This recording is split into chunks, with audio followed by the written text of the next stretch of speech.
All right, welcome everybody to Yaron Brook show. And this, what is it? I don't even know what day it is. It is, yes, it's Saturday. I am in London. I'm in my hotel room. I have been fighting the internet gods, the computer gods, the Mevo camera gods, the iPad gods to try to get this going for hours now, basically for the whole day. We finally have it working. I can't really believe it. I don't know. I don't really have any content to talk about because who had time to prepare content when I've been fighting this nonstop to try to get on. Oh my God! Don't even get. No, I'm not gonna. I'm not gonna bore you with all the details about the difficulties of getting this on, and. And what was involved and the hotel, and I drove the hotel crazy. But finally, we have it working. It's here I am. So thank you, hey Jennifer and Corey and Limbeck and Action Jackson and Elmo. Thanks for joining me. Right, and okay, so I think we'll talk about a few things, and of course I'll take super chat questions. We'll take super chat questions and we'll see where we go. And it's kind of late over here. Yeah, it's 10:30 at night, but as you know, I enjoy this. Hey, we got Thomas from Brazil. Cool. So I'm in London for business. Tomorrow I go to Scotland. I'm giving a talk at University of Edinburgh on Monday, and then I talk at Durham University on Tuesday, and then Wednesday, Thursday, and Friday, I do, I think, 4 different high schools, and then I go to the Ironman conference in Warsaw. That I hope some of you are going to be there. I hope the Europeans among you, though it's late at night already, so I don't know how many Europeans I have here.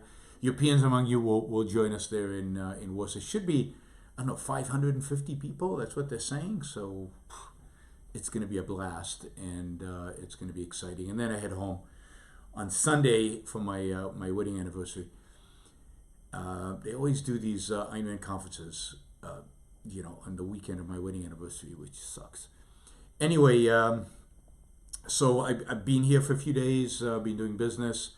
That's why there hasn't been any shows. It's just been hectic and busy. I flew to Helsinki and for less than 24 hours. Did a couple of meetings there and came back, but everything's good. Yeah, everything's good. Let's see, is the sound working? I don't know. Can't tell if the sound is working. How's the sound, guys? Sound good? Yeah, I don't know why my microphone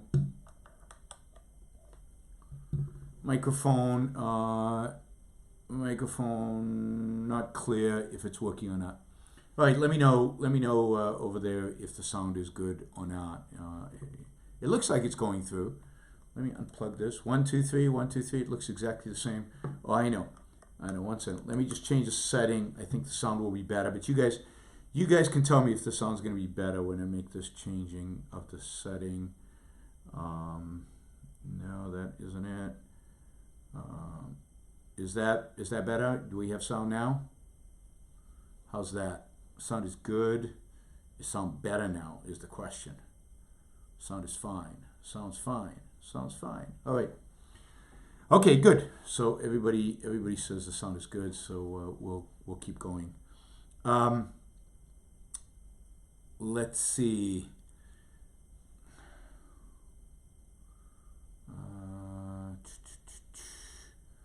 Evo, iPad, microphone. No, we'll do it there. iPad microphone. We'll silence that. iPad microphone. Okay, how about that? That's still okay? I don't know. Hopefully that is good. Okay, so a few things. Let's start with Brexit. I'm here for the first time, and since Brexit passed, finally, it took them 3 years, and we finally got Brexit, and couldn't tell. You walk around the streets in London, it is packed with people. Packed. It's February. this is not exactly tourist season. This is, I mean, it really is insane. The number of people that are in central London outside right now, late at night, Saturday night, but it really is hustling, bustling. There's excitement. I did business meetings. Everybody's excited. Everybody is very forward looking. I think there's a real buzz. I think it's a very exciting time to be in the UK. It's a very exciting time for the UK. Don't believe all the press. Don't believe all the panic. Don't believe all the stuff. There's real energy here. There's real excitement here, and you can really feel it. I don't feel any different because it's Brexit, but there doesn't seem to be any downside, right? There doesn't seem to be a downside. The business people are happy about Brexit. The Brits are happy. Most of the people out there are tourists. That's what's amazing to me. Is two things are happening. One is no Chinese tourists, and yet it's packed. Second, usually there are tons of Chinese. Second, it's filled with tourists from all over the world. And it's February. It's cold, and it's going to rain tomorrow. Why are they all here? They are, and it just more proof that the world economy, in spite of all the problems and everything, people are rising up. People are getting richer. People can afford to travel. They can afford to come to places like the UK.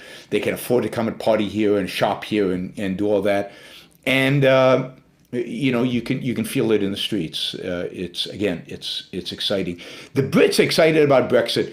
To some extent, they're excited about the fact that it's over, right? It dragged on, the uncertainty. Nobody knew what was going to happen. So beyond whether you support Brexit or anti-Brexit, just getting it out of the way, just getting rid of the uncertainty was huge. So I think a lot of Brits are very positive about, okay, now we know. Now there's a lot of uncertainty about what kind of trade deal Boris Johnson's going to negotiate with Europe.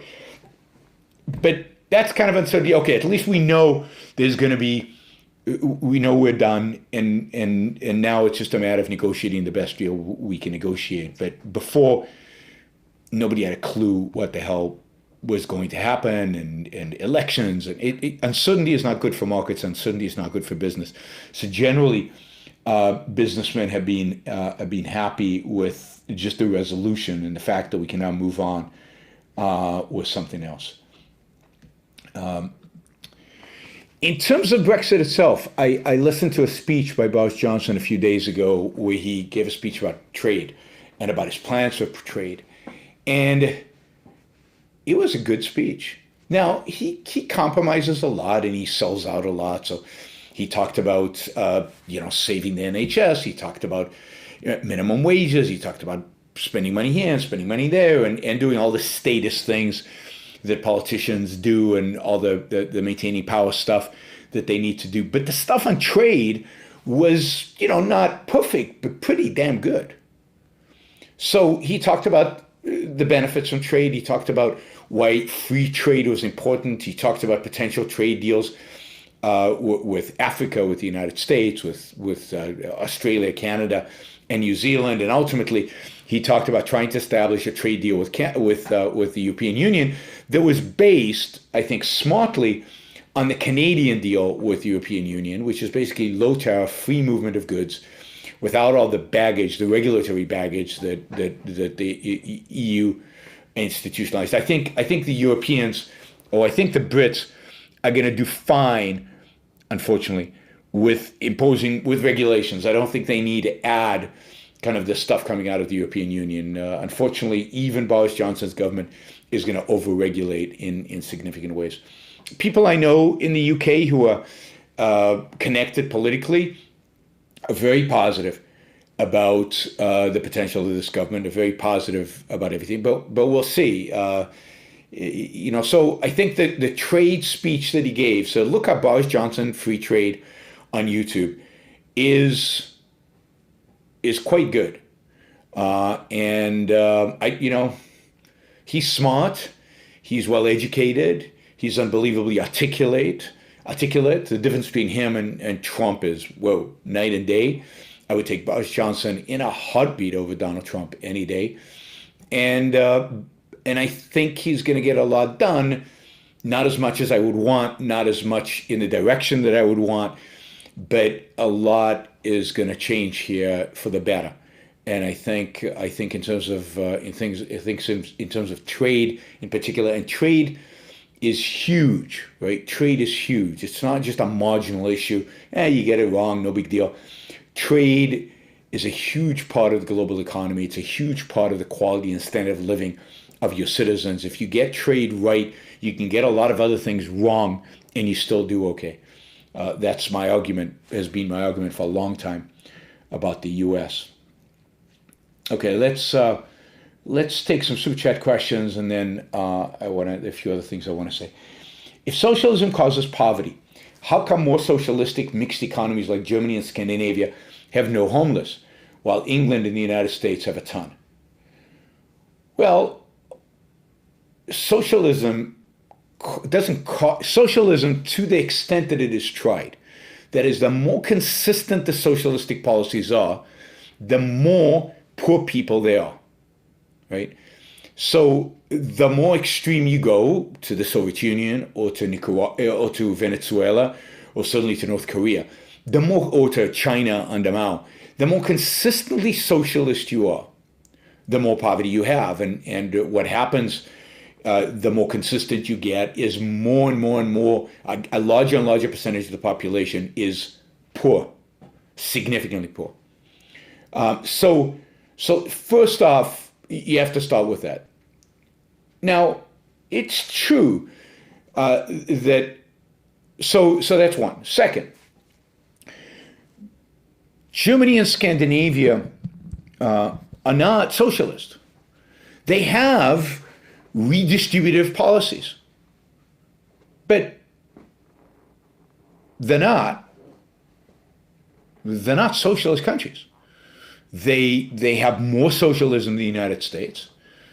And what they have done is they have accepted that the average person in Scandinavia and Germany, first of all, that the whole distribution of wealth is compressed, that on the top side, there are fewer wealthy people, significantly fewer wealthy people, and therefore there are fewer very poor people. They've compressed the income and wealth distribution, right? But on average, and in every point along the distribution, people are poorer than, let's say, in the United States. I don't know about the UK, in the United States. So the rich in America are richer than the rich in Germany, on average. The upper middle class in America is richer than the upper middle class in Germany, and bigger, much bigger. The upper middle class and rich, the way to categorize that, I don't know, in the US, $250,000 a year and above in income. That group is massively, as a percentage of the population, I don't have the percentages with me, but you can look them up, massively bigger than the percentage of people making the equivalent of $250,000 a year and up in Germany and in Sweden. The middle class in the United States is significantly richer than the middle class in Sweden and Germany. They both, in a sense of income, in a sense of what that income will buy, in a sense of the kind of cars they drive and purchase, in a sense of the bigger homes that people have in the United States. By every parameter, the standard of living of middle-class American is higher. And then even the poor in the United States, not the very poor, not the homeless, the poor in the United States live generally at a higher standard of living than the poor in Sweden. So the whole distribution is shifted. And yes, there are fewer very, very poor people in Germany and Sweden than there are in the United States. So at the extremes, the United States has more people. Now, take homeless problem. Now, I don't know if they're homeless in Germany and Sweden, so I'll take your word. As somebody in the chat said, there's homeless people in homeless people in Denmark. I know that there's homeless people in London, but homelessness is a particular problem of cities like London cities like LA and American large cities, where basically the cost of living is so high that people cannot afford to live, so they cannot afford to own a home. And because homelessness is heavily subsidized, people have a strong incentive to give up a home which they cannot afford and go live in the street. And it's sad and pathetic that that exists, but the reason that exists is government policies.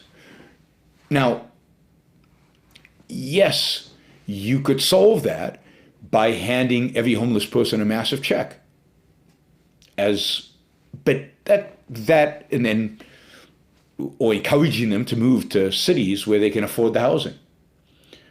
The other problem we have in the United States is a mental health problem. There's a lot of people who have mental health issues, who cannot take care of themselves, who have basically gone into the street. And there's no system to take care of them. Now, in Germany and Sweden, my assumption is that the state takes care of them. They put them in institutions. In the United States, the state stopped taking care of them, stopped forcing them into institution in the 1980s.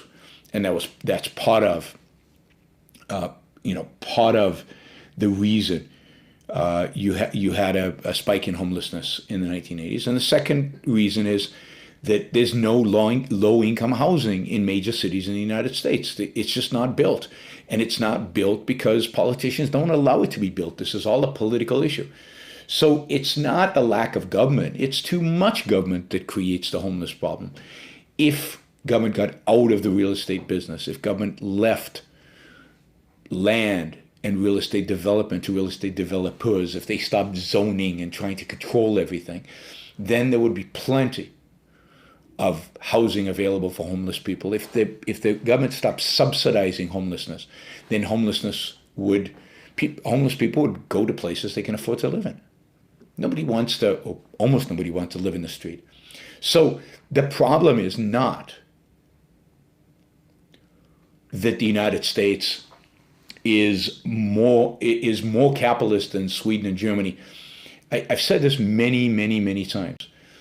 The differences between the United States and Germany and Sweden are very small in terms of how much capitalism each country has. Sweden and Germany have decided to redistribute more, particularly Sweden. But in many respects, they regulate business less. In the United States, we regulate more. We regulate everything. We have licensing for everything. And we redistribute less. Both the United States and Germany are mixed economies. If you measure things based on homelessness, then you could argue Sweden and Germany is a better mixture than the United States. But I don't measure it based on homelessness. I measure it based on the quality and standard of living of the middle class. The middle class is the standard for me, not how mentally unhealthy people are treated. And the middle class in the United States, because most people are middle class, that's the essence of the middle class. And the upper middle class in the United States is huge. The amount of wealthy people in the United States is enormous. That's the measure I have. If you're a healthy, hard-working adult, in which system are you going to do better? And there's no question, it's not even close. That even though the United States is not a capitalist country, even though the United States is not a free country, even though the United States is not that much freer than Germany and Sweden, it's freer enough so that if you're a healthy, hardworking individual, you would do much better in the United States than Sweden and Germany, and that's the standard. The standard is not the worst in society. The standard is the normal. The standard is the best. The standard is the hardworking, ambitious individual. In which system do hardworking, ambitious individuals do best? Capitalism. Okay, we don't have capitalism in the world today. In which system, Germany, Sweden, or the United States, do hardworking, ambitious people do best? I think the United States and the UK by far. And that's how you should measure. The problem is that altruism has conditioned us to think only in terms of the worst off. Now, let me also say, the United States is not in good shape. The middle class is not in good shape in the United States. It could be doing much, much, much better. Much better. So if we had real freedom, if we had real capitalism, Americans would be doing, any country that had real freedom and real capitalism would be doing a lot better than the United States. There's nothing magical about America. If you want ambitious, hardworking people to be successful, then capitalism is the system. The more you move towards it, the better off they will be. All right. Current New Yorker has a story proposing that economic growth is not required for prosperity.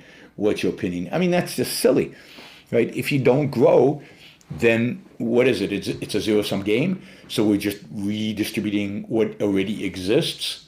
How does that lead to prosperity? And given that human needs, human desires, human wants constantly expand, are constantly greater, then how are you going to deal with that in a no growth economy? A no growth economy means, again, zero sum, everything gets distributed. And now they would like you to believe that because they don't want economic growth. And the reason they don't want economic growth is twofold. One, they understand that the only way to get economic growth is through capitalism, and they reject capitalism. And two, they don't want economic growth because they believe that man is a cancer on the planet and that economic growth is destructive to planet Earth. They realize that in order for economic growth to happen, that the man changes his environment and therefore affects the environment around him and is going to have an impact on that environment. And they worship the environment above human prosperity. So the idea of human prosperity, they can't even define human prosperity. Oh, we could all meditate all day instead of working hard, and we can all go back to subsistence farming and farm, but that's not prosperity, and that's not happiness, and that's not success. Again, what happens to the ambitious, hardworking person? Well, if there's no economic growth, they have nowhere to go. And the only success they can achieve is at somebody else's expense because the pie is limited. Hey, Yaron, if contradictions don't exist, then how come Bernie has 3 homes, is a millionaire, yet still a Marxist? Checkmate, Ayn Rand. Also, do you have any favorite Led Zeppelin songs? Yeah, that's easy. Stairway to Heaven is one of the great songs of great rock songs of all time. So I think that's by far the best Led Zeppelin song. Maybe the only one I really love in that way. What's the one got to do with another? I don't understand why having 3 homes and being a millionaire contradicts the fact that you're a Marxist. Look, every state that is going to have to divvy up the goods and going to have to figure out who gets what and who should do what, every statist, right? Every statist, needs a philosopher king. They need successful people in order to govern them and in order to manage them and in order to create and so what's required, right? What's required is that those what's required is that somebody is an expert, that somebody has everything, that somebody is successful, that somebody manages all this, right? And look, he needs the 3 homes so that he can do a better job representing the people and representing the proletariat. Somebody has to tell the proletariat what's good for them. Somebody has to, tell us all how to live, right? So, basically, that's the justification. It's always been the justification. I mean, the heads of the Communist Party lived in big mansions. They had basically servants. They had drivers. They had nice cars. I mean, not nice cars, but decent cars, right? It doesn't bother anybody. Somebody has to rule, and those rulers have to do better. All right, so that's not a contradiction. Oops, where did that question go? Okay. Sam Harris and Paul Bloom just had a podcast. If it wasn't for John Rawls, I think they could be persuaded by Ayn Rand's philosophy. How do we push back against Rawls? Does his influence rival Kant's? No, well, his influence is more direct than Kant, but John Rawls is not possible without Kant. Like, Immanuel Kant makes John Rawls possible. Immanuel Kant is ultimately the ultimate influence on John Rawls. The only way to challenge Rawls, I mean, think about it. I don't know. There's a whole show dedicated to John Rawls, but his whole mind experiment in morality about behind a veil of ignorance is so Kantian. It's so removed from reality. It's so removed from the real world. It's so playing head games, playing, supposedly using reason inside your head, disconnected with anything in the real world. So Rawls is very much a Kantian, and of course the morality he has, which was represented in one of the questions here, right? The morality is that your primary concern needs to be with those who have the least. And then he comes up with a sophisticated, convoluted, bizarre theoretical framework to justify certain social structures and social behaviors based on helping the poorest of the poor, the ones who need the most. That's his whole... He starts with altruism and then builds a system to justify his altruism that seems to many people logical, but is actually completely divorced and removed from truth. Ayn Rand has a brilliant essay on Rawls and why his whole approach is completely convoluted and wrong. So the only way to challenge Rawls is to challenge altruism, and it's hard enough to challenge altruism. It's hard enough to challenge altruism when, even on this chat, the first question is, okay, I need to stop here. 1 second, guys.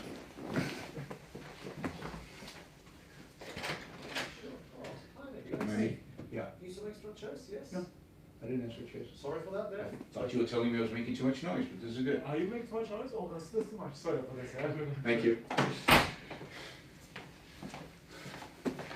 All right, sorry about that. And a knock on the door, I thought somebody was complaining about the noise I was making, but no, they weren't. People, your primary concern about a social system is with the homeless, then you're motivated by altruism. My primary concern with the economic system is with the productive. It's with the moral. It's with the virtuous. It's with the ambitious. It's with the hardworking. That's the difference. My whole orientation is towards production. My whole orientation is towards virtue. My whole orientation is towards good people. And when you orient yourself that way, you ask yourself, okay, if somebody's even poor, but if they're ambitious, which is the system that's going to help them the most? And I don't care as much about those people who are poor and not ambitious. I'm not building a system around lack of ambition. I'm not going to build a social economic system around, I don't know, they thought I needed chairs for some reason. They thought I was having a seminar and I needed chairs. But no, nobody showed up to the seminar. It's just me and you guys over the internet. It wasn't laundry. It wasn't room service. I didn't order a nice meal. I just came back from a really, really good restaurant. I mean, really good. 10-course prefix meal. Really spectacular. So anyway, it wasn't that. So, all right. Capitalism is that system. So the way to undercut John Rawls is two things. Epistemology, you have to undercut his methodology. Morally, you have to undercut his altruism. All right. It's like Sam and Paul want to support capitalism, but they can't fully commit. Yes, because I don't know Paul, but Sam cannot escape his altruism. He cannot escape his Christianity, which is kind of funny. In that sense, Jordan Peterson is right. Sam is still a Christian. In his moral code, in his moral teaching, he hasn't been able to give that up. Yeah. Stephanie says that's why I'm so calm, because I'm well fed. No, I'm calm because I'm really trying to keep my voice down, because I'm in a hotel room, and it's 11 o'clock at night, and if I start yelling, they're going to kick me out of the hotel. And they've been really nice to me at this hotel, although it's been a challenge with the internet. All right, the name of the restaurant was XIER. XIER, and it's in Marylebone, near Wigmore Street, for those of you in London, and it truly was spectacular. It's expensive, but not super expensive. I've eaten at much more expensive restaurants, and the food was was as good. So I expect good things from this. The chef's name is Carlos Scotto, and I expect really good things from this guy. So XIER, I don't know how to pronounce that. All right. Are there any hybrid healthcare systems in Europe that work better than the NHS, which is horrendous? Yeah, I mean, there are quite a few. I mean, almost every European healthcare system or every system in Europe is better than the NHS. NHS is an unmitigated disaster, although you have to be careful not to say that the Brits, because they worship the NHS. Certainly Switzerland is a better system. Germany has a better system. I don't know. France is ranked higher, but I'm suspicious of ranking, so I'm not sure. I think Scandinavian systems are better than the NHS. The NHS really is horrific. I think of all of those, the ones I like the best, which is truly in a hybrid system, is the Swiss system. The Swiss system. All right. Let's see what's going on here. Okay, whoops.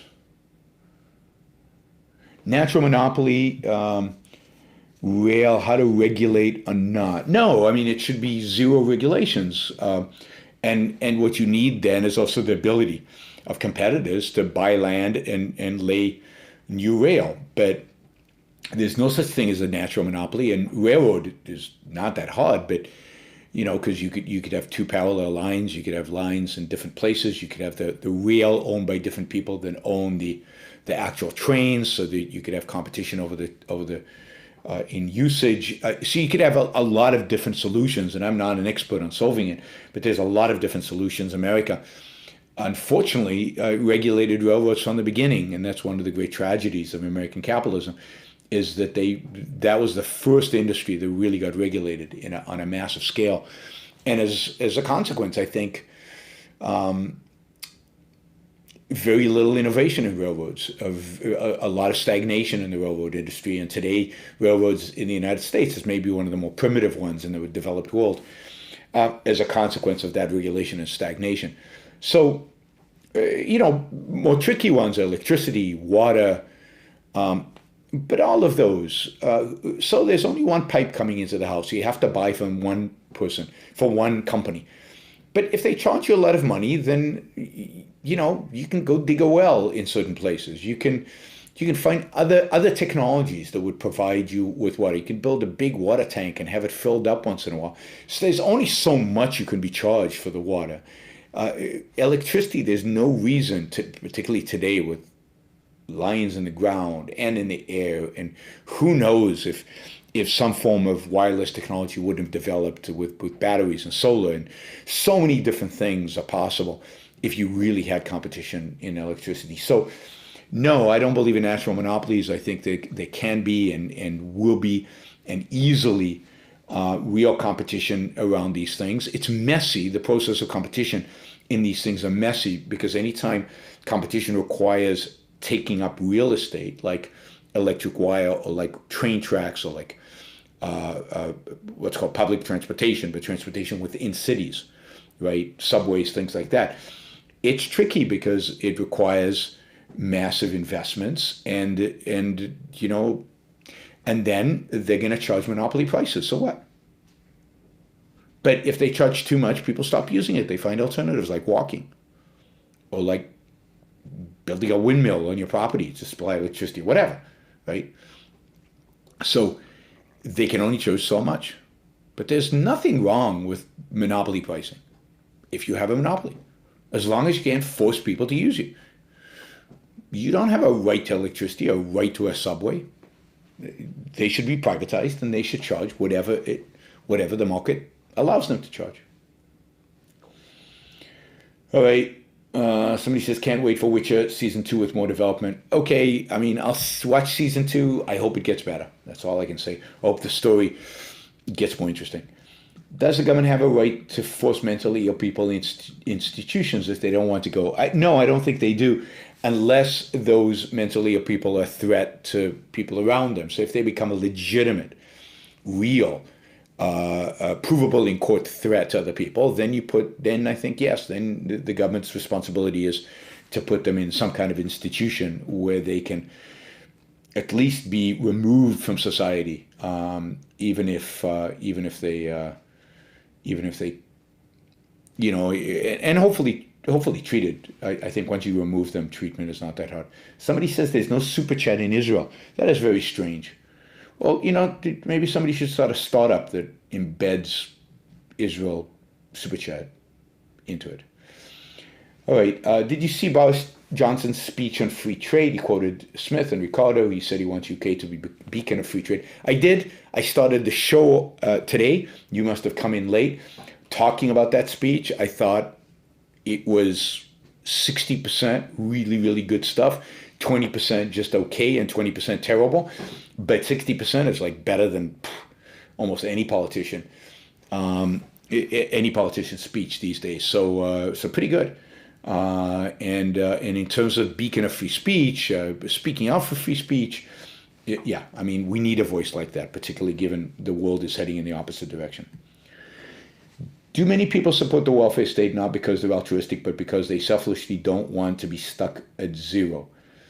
They want a net beneath which they cannot fall. I mean, maybe, but that's pretty pathetic. I mean, because you know, you should have the confidence and the self-esteem and the ambition not to want to be taxed at 60% in order for some, you know, relatively freak occurrence to happen where you become poor. Because, you know, most hardworking, ambitious people have a job, they can find a job, they can take care of themselves. You can save. In 19th century America, you could buy insurance against poverty. So partially it's, yes, people are risk averse. And remember, the welfare state inculcates that. So the more the welfare state exists, the more people become more risk averse. The more people believe they are due this protection. The more people restrict their thinking and it can't even conceive of alternatives to the welfare state, like insurance against poverty. The more people, you know, they become dependent, and they become psychologically dependent. So instead of saving, for example, or instead of thinking about other solutions, they become, okay, well, if something happens, no problem, the government will take care of me. Of course, they're paying a huge amount of taxes now for that occurrences. Most people, that'll never happen to. And if they'd saved that money that they paid in taxes, they could have created their own self-insured fund against poverty. So put money in the bank so that if you're unemployed for 6 months, you can survive.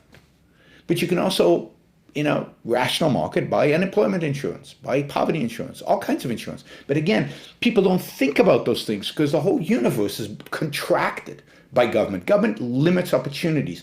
It restricts thinking. It restricts new ideas. Not by force in the sense of don't think. It's by, well, I don't want to think about a new insurance product against poverty or a new mechanism which I can insure myself against poverty because the government's doing it for me. So in a sense, they crowd out ideas. They crowd out innovation. They crowd out entrepreneurship. They crowd out new potentials. And they limit the scope of everything that you do in ways that you don't even think about. Right? So I think it's a combination of altruism with fear, with shrunken possibilities. And again, I think fear is something the government inculcates. Look, if the economy were growing today at 6%, if jobs were all over the place, if wealth was increasing dramatically, if capitalism, if we had capitalism, I don't think people would be afraid. I think people would think, I can make it, I can stand on my own 2 feet, and the economic system is not geared against me. The economic system is geared towards ambition and success and hard work, and I can do that, and therefore I don't need to be afraid, and I can save money, and I can do the things necessary so therefore I don't need the government to do it. So again, the mixed economy, the mentality of welfare, all undercuts people's self-esteem, and therefore their ability to imagine a world where they don't have that welfare safety net. So I think it's a combination. I think you're right. There's a combination of, but I still think the dominant part of it is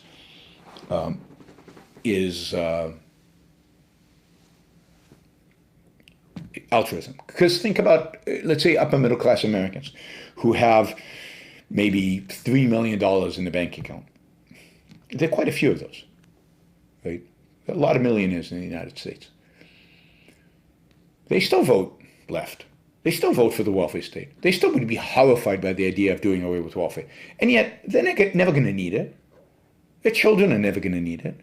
I'm not talking about gazillionaires. I'm just talking about somebody who has a few million in the bank. And there are lots of people like that. And yet, they still vote left. Ask all those software engineers in Silicon Valley. Are they worried about one day needing welfare? Or are they just motivated by altruism? It's altruism at the end of the day. Hello, Yaron. I started watching you some time ago, and I want to thank you for bringing me to Ayn Rand and objectives and to really help out of bad times. Excellent, and hopefully not only will it help it out of bad times, but help you towards fantastic times, because it's a philosophy for living and living well. All right. Okay, Jason asks, can't you care about ambitious people while still caring about people in the bottom? Why does that make me an altruist? I don't see why there has to be a dichotomy there. There doesn't have to be a dichotomy. The point is that you said, the standard you used, I think it's you, in comparing Germany and the United States was not ambitious, hardworking people. It was the bottom. Now, I think even there, the comparison is a flawed comparison, but that's what you used, right? Now, I think everybody, almost everybody, with the exception of the wife-beating drunk, with the exception of people who will not work, or the exception with people who are violent, with the exception of people, everybody's better off under capitalism, because capitalism makes everybody so much wealthier, and there's so many more opportunities that anybody who's willing to work, anybody who has an ounce of morality is going to be successful. Now, I literally don't care about people who are immoral, about people who will not face reality, people who are not ambitious, people who do not want to live a good life. I don't care about those people. Why would you? What relevance do they have to your life? Your life is going to be determined, the quality of your life is going to be determined by the good people around you. The bad people, I don't care about them, whether they're rich, middle class, or poor. So if somebody's, I use the wife-beating drunk as an example. If somebody's a wife-beating drunk, I don't care about them. I don't worry about which system is better for them. So the people at the very bottom who are there because of their own actions, they're not the standard for anything. So what you should care about is your life first. Second, the people who are going to benefit your life the most, the people close to you. Third, people may be more distant from you, but who have an impact on your life. Productive people, good people. That's the standard you should use for evaluating a good society. And then if you look at Germany and look at Sweden and look at the United States and see, okay, the United States has homeless, I suggest you research why there are homeless people in the United States and why there are no homeless people in Germany. And that's one interesting issue and it's one factor, but it's not a determining factor of anything. And if the United States was laissez-faire capitalism, then maybe you could say, well, why are there homeless people in laissez-faire capitalism? You know, I'd say in laissez-faire capitalism, the only people who are homeless people are, one, if they're truly mentally incapable of taking care of themselves. And even in that case, I think that there would be charitable institutions that would do a million times better job keeping them off the streets than government does today, government welfare programs do today. And two, people who are not willing to take care of themselves, people who are not willing to work, people who are not willing to do the things necessary to sustain their own life. That's what makes them homeless. In capitalism, if those people, if that's who's homeless, then I don't care about them. They don't have relevance to my life. They don't have relevance towards my system of government. I might provide some charity to the United Way or to some other philanthropy to help them out or to keep them off the streets. But beyond that, it's not how I compare things, right? Because the center is my life. Okay, I think that's it so far for Super Chat questions. So let me just say something about, I want to say something more about the movie Joker. And maybe we can add this to my previous review. Maybe this will be Joker 2. I got a lot of criticism in the comment section on Joker that, no, I didn't understand the movie. The movie's really about, the character of Joker who has this awful childhood and is mentally ill and is abused by his mother, and his mother is terrible towards him, and now everybody's terrible towards him, and it's all kind of a movie about mental health. Okay. Now, I think that's a complete misreading of what the movie's about. If the movie Joker was about mental health and somebody dealing with mental health issues and being abandoned, and we all feel sorry for him at the end of the movie, then you wouldn't have had to kill Batman's parents. You wouldn't have had riots in the streets. You wouldn't have had a social commentary around the whole thing. You would have just had a movie, and I'm sure there have been movies about this, but somebody who is horribly mentally retarded. At the end of the movie, after killing all these people, this mentally ill person would be in a mental institution, and you would feel sorry for the person. You would feel even worse for his victims, and there would be some resolution at the end of the movie in terms of where he goes. But no, and look, I know this is a setup for Batman movies, but somebody chose to make this. Let me also make one other thing. So, some people said, no, Yaron, you missed the movie because here's what the director said about the movie. It doesn't matter what an artist says about his artwork. I mean, it's almost irrelevant what an artist says about his artwork, what he intended to project. The question is, what objectively was projected in the movie? What objectively was reflected in the movie? Somebody, this director, chose to make a movie about Joker.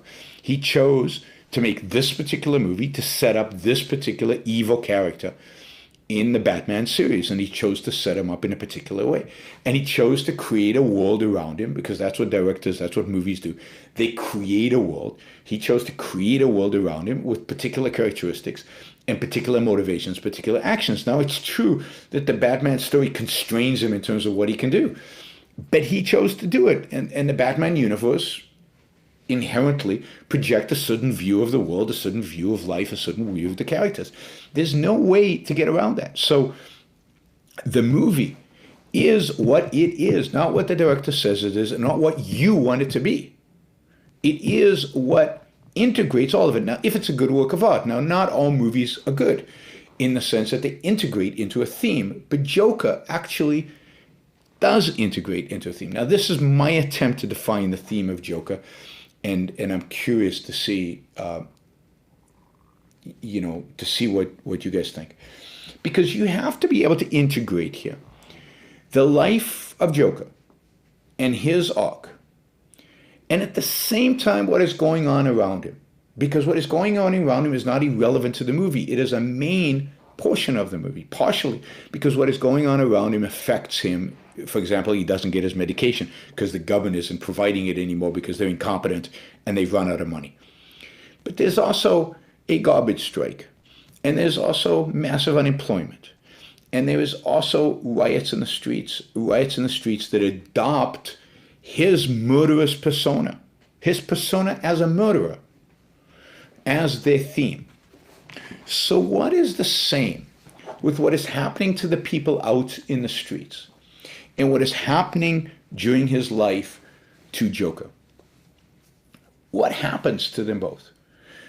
Well, both are betrayed by those that they depend on.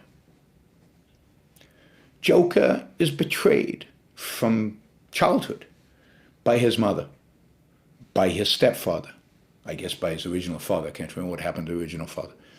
He's betrayed by the system, by the government, by his therapist.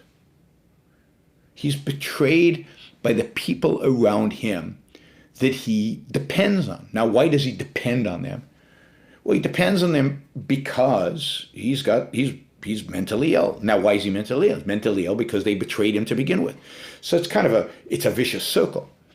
But as the movie portrays, there's no escape for him. There's no way out. It's very deterministic, although you could argue that if you're traumatized enough in childhood by your parents about external factors, there's no way to escape that, right? You're going to suffer for it. But so Joker suffers for it, and he becomes the only thing that the movie, Joker's mother's boyfriend beats him. Not, I thought it was a stepdad, but it's a boyfriend, whatever. And the mother denies it, and the mother rejects that or allows for it. But the point is that the movie portrays that the only solution to being abandoned and betrayed by those who you depend on is violence, right? So the only solution to being abandoned and betrayed by those you depend on is violence. That to me is the theme of the movie. Now that's true of Joker. We can see that, right? So he resorts to violence because he has nowhere else to go. He's been betrayed by everything, and he actually gets a kick out of the violence. The violence empowers him. The violence gives him motivation, excites him, thrills him. And the same with the mob. Who has betrayed the mob? Who does the mob depend on? The mob depends on government. The mob depends on the rich. The mob depends on Bruce Wayne. Bruce Wayne, Batman's father, right? And they have betrayed the mob. And therefore the only solution for the mob is violence. And of course, the movie doesn't challenge the idea that the mob is dependent on government, that the mob must get its livelihood from government, that the jobs must be created by government, that drugs for mental health must be distributed by government, that the rich. I mean, think about the character of Bruce Wayne in the movie. He's an asshole. He's an arrogant. He's a caricature of the rich man who doesn't care about anybody, who doesn't care about the poor, who calls them, what do you call it? He calls them the repugnant and Bruce Wayne. Bruce Wayne. What's the name of the father in not John Wayne? Anyway, the father of Batman. He's arrogant, he's detached, and he gets killed in it because they can't rely on him. He's supposed to ride to the rescue. Ride to the rescue by doing what? By giving them stuff, by supporting them, by supporting a welfare state. So the movie's theme is, when betrayed by those you depend on, and you depend on them, there is no alternative but violence. And that's a false theme. That is a false theme. Because at least you could argue, maybe you could argue for Joker that he had no options. Right? But for society, Of course it has options. The options are a better system. The options are to get rid of government. And yet here, the mob is portrayed as mindless, nihilistic, but with no choice. What can you do? And of course, the mob embraces Joker as their ideal. As their ideal. And the one person who says that, I want to do something better while dismissing the rioting and everything, is Batman's father, and he's killed. He's killed. Right? So, so I think the theme is an evil theme. It's a theme of dependence, psychological, and economic and existential dependence on others. Joker has no independence. Now again, he's mentally ill, but you chose to make him mentally ill. The mother claims she couldn't have done anything. She claims mental illness, and therefore she can't help herself. The mob can't help itself. It's just reacting to the betrayal. There is no personal responsibility. It's a rejection of the idea of personal responsibility. And basically, if it's a warning sign for anything, it's a pro-welfare state. Don't betray the people. Keep them fed. Keep jobs coming for them, so that they don't riot in the street, burn the city down, and destroy. That nihilism is the only solution when government does not take care of its people.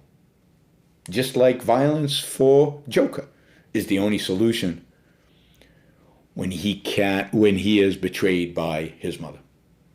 Anyway, that to me is the theme.